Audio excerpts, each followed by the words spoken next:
Captain's log, stardate March the 20th, 2010. Right, that's one. One what? I'm going to count how many times you do a cliche in this link. I don't do cliches.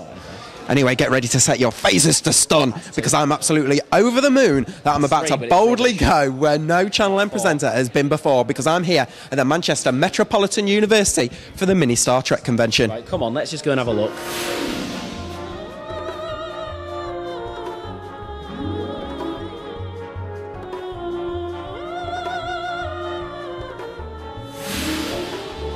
We have an event which is called Science Fact v Fiction, and the reason for that is that I am coming into it from the Faculty of Science and Engineering, and my role is to inspire the populace, particularly young people, to take up subjects which actually develop their scientific and technological thinking, and chose to actually have the Star Trek people coming in here, because that actually gives us the boundary between what is fact and what is fiction.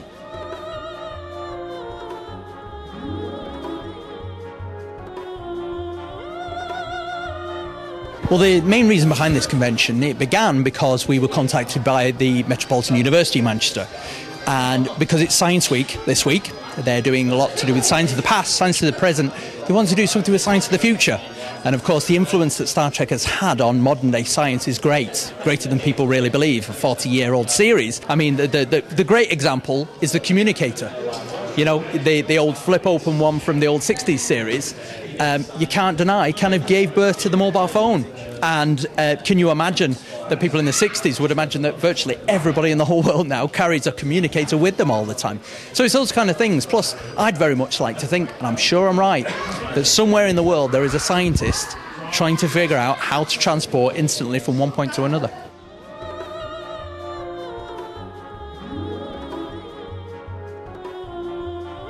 Well, I'm running the children's section, so we've got experiments for kids, we've got a tribble hunt, and later we're going to have a Coca-Cola explosion. Now, I've heard about this tribble hunt. What is a tribble? A tribble is a small bird. In fact, we've got one we can show you here. This is a tribble. They're very harmless animals. They don't like Klingons, but they like everyone else. And we had loads of them. They've escaped. They're all over the building, and we've got to go and find them. I think it's absolutely wonderful that the science fiction and science fact can come together, because what is science fiction one day becomes science fact the next day.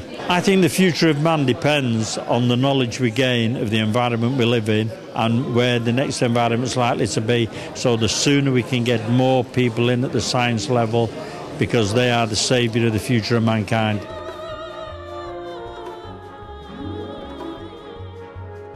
I came across the website, the Manchester Starfleet message board, not that long ago, probably about a month ago or so. So I was just wondering, like, if there was any kind of like stuff like that out here, and especially I wasn't expecting to come across something that was literally here in Manchester. I was really kind of impressed by that. And if you could describe Star Trek in just one word, what one word would you use?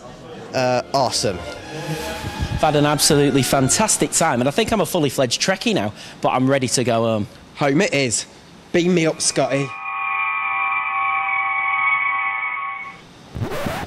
Oh, didn't really work that, did it? Should we get the bus? Probably best getting the bus, yeah. Number 42 comes just right past here. It doesn't do that on a Saturday. Roadworks as well. I forgot about that.